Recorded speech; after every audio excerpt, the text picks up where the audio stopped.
Chapter 13. The young pirates, going to the rendezvous, the campfire, fire talk. Tom's mind was made up now. He was gloomy and desperate. He was a forsaken, friendless boy, he said. Nobody loved him. When they found out what they had driven him to, perhaps they would be sorry. He had tried to do right and get along, but they would not let him. Since nothing would do them but to get rid of him, let it be so, and let them blame him for the consequences. Why shouldn't they? What right had the friendless to complain? Yes, they had forced him to it at last. He would lead a life of crime. There was no choice. By this time he was far down Meadow Lane, and the bell for school to "take up" tinkled faintly upon his ear. He sobbed now to think he should never, never hear that old familiar sound any more. It was very hard, but it was forced on him. Since he was driven out into the cold world, he must submit. But he forgave them. Then the sobs came thick and fast. Just at this point he met his soul's sworn comrade, Joe Harper, hard-eyed and with evidently a great and dismal purpose in his heart. Plainly, here were two souls with but a single thought. Tom, wiping his eyes with his sleeve, began to blubber out something about a resolution to escape from hard usage and lack of sympathy at home by roaming abroad into the great world, never to return, and ended by hoping that Joe would not forget him. But it transpired that this was a request which Joe had just been going to make of Tom, and had come to hunt him up for that purpose. His mother had whipped him for drinking some cream which he had never tasted and knew nothing about. It was plain that she was tired of him and wished him to go. If she felt that way, there was nothing for him to do but succumb. He hoped she would be happy, and never regret having driven her poor boy out into the unfeeling world to suffer and die. As the two boys walked sorrowing along, they made a new compact to stand by each other and be brothers, and never separate till death relieved them of their troubles. Then they began to lay their plans. Joe was for being a hermit, and living on crusts in a remote cave, and dying some time of cold and want and grief. But after listening to Tom, he conceded that there were some conspicuous advantages about a life of crime, and so he consented to be a pirate. 3 miles below St. Petersburg, at a point where the Mississippi River was a trifle over a mile wide, there was a long, narrow, wooded island with a shallow bar at the head of it, and this offered well as a rendezvous. It was not inhabited. It lay far over toward the further shore, abreast a dense and almost wholly unpeopled forest. So Jackson's Island was chosen. Who were to be the subjects of their piracies was a matter that did not occur to them. Then they hunted up Huckleberry Finn, and he joined them promptly, for all careers were one to him. He was indifferent. They presently separated to meet at a lonely spot on the river bank 2 miles above the village at the favorite hour, which was midnight. There was a small log raft there which they meant to capture. Each would bring hooks and lines, and such provision as he could steal in the most dark and mysterious way, as became outlaws. And before the afternoon was done, they had all managed to enjoy the sweet glory of spreading the fact that pretty soon the town would hear something. All who got this vague hint were cautioned to be mum and wait. About midnight Tom arrived with a boiled ham and a few trifles, and stopped in a dense undergrowth on a small bluff overlooking the meeting-place. It was starlight and very still. The mighty river lay like an ocean at rest. Tom listened a moment, but no sound disturbed the quiet. Then he gave a low, distinct whistle. It was answered from under the bluff. Tom whistled twice more. These signals were answered in the same way. Then a guarded voice said, "Who goes there?" Tom Sawyer, the Black Avenger of the Spanish Main. Name your names. Huck Finn the Red-Handed, and Joe Harper the Terror of the Seas. Tom had furnished these titles from his favorite literature. 'Tis well. Give the countersign. Two hoarse whispers delivered the same awful word simultaneously to the brooding night. Blood. Then Tom tumbled his ham over the bluff and let himself down after it, tearing both skin and clothes to some extent in the effort. There was an easy, comfortable path along the shore under the bluff, but it lacked the advantages of difficulty and danger so valued by a pirate.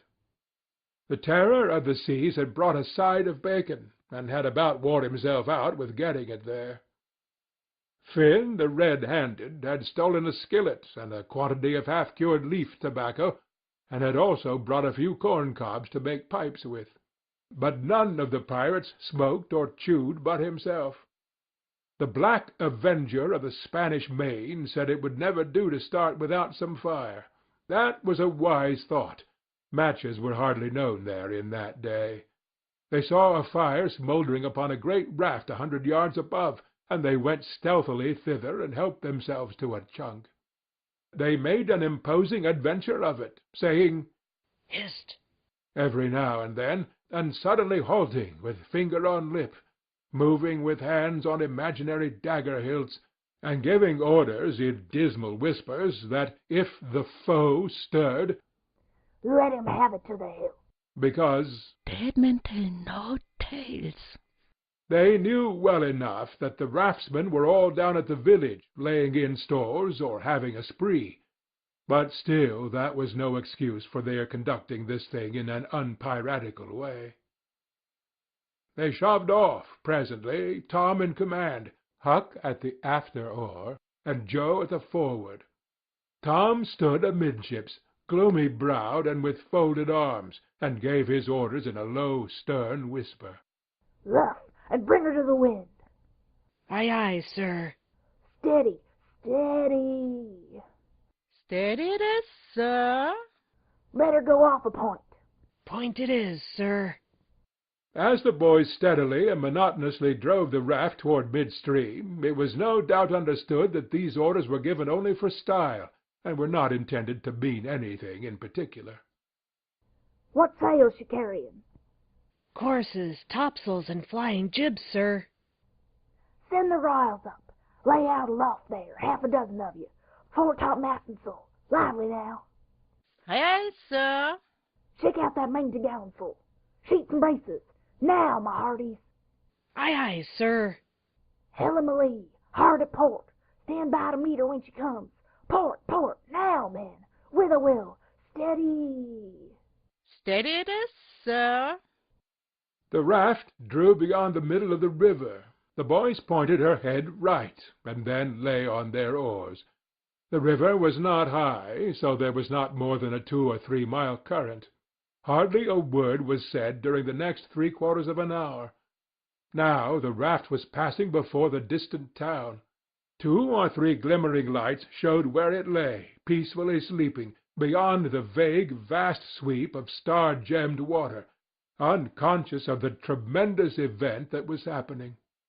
The Black Avenger stood still with folded arms, looking his last upon the scene of his former joys and his later sufferings, and wishing she could see him now, abroad on the wild sea, facing peril and death with dauntless heart, going to his doom with a grim smile on his lips. It was but a small strain on his imagination to remove Jackson's Island beyond eyeshot of the village, and so he looked his last with a broken and satisfied heart.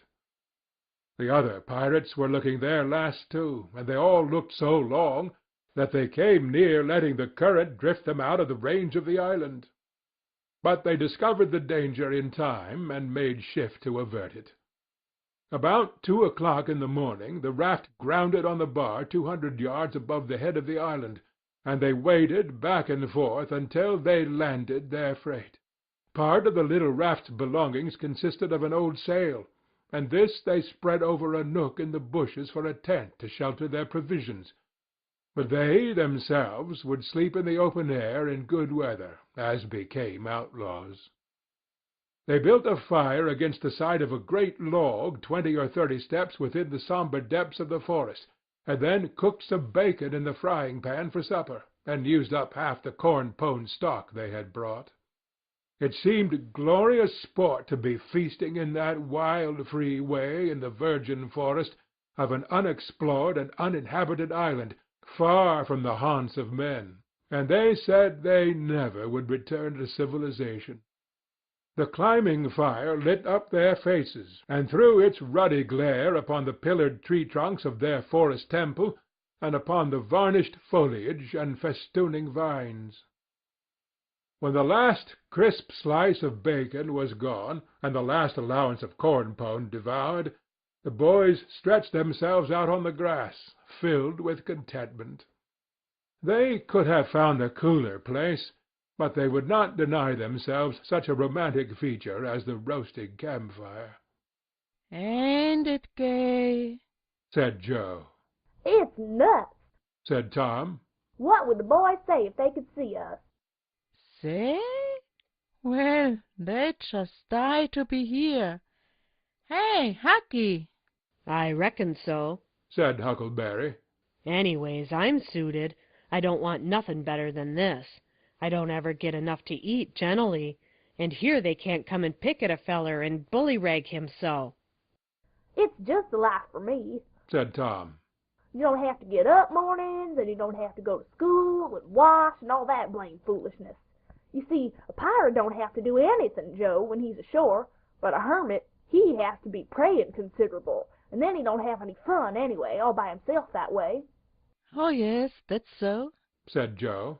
But I haven't thought much about it, you know. I'd a good deal rather be a pirate, now that I've tried it. You see, Said Tom. people don't go much on hermits nowadays like they used to in old times, but a pirate's always respected.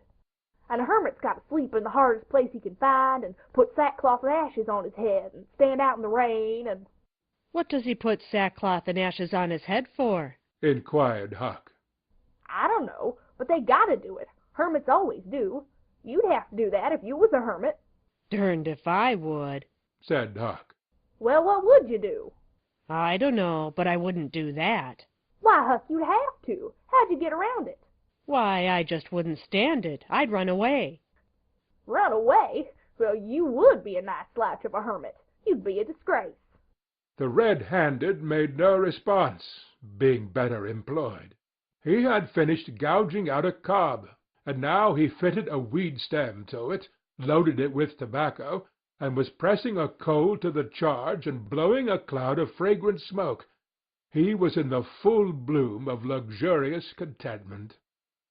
The other pirates envied him his majestic vice, and secretly resolved to acquire it shortly. Presently Huck said, What does pirates have to do? Tom said, Oh, they have just a bully time. Take ships and burn 'em and get the money and bury it in awful places in their islands where there's ghosts and things to watch it, and kill everybody in the ships, make 'em walk a plank. And they carry the women to the island. said Joe. They don't kill the women. No, Assented Tom. they don't kill the women. They're too noble. And the women's always beautiful, too. And don't they wear the bulliest clothes? Oh, no. All gold and silver and diamonds. Said Joe with enthusiasm. Who? Said Huck. Why, the pirates. Huck scanned his own clothing forlornly.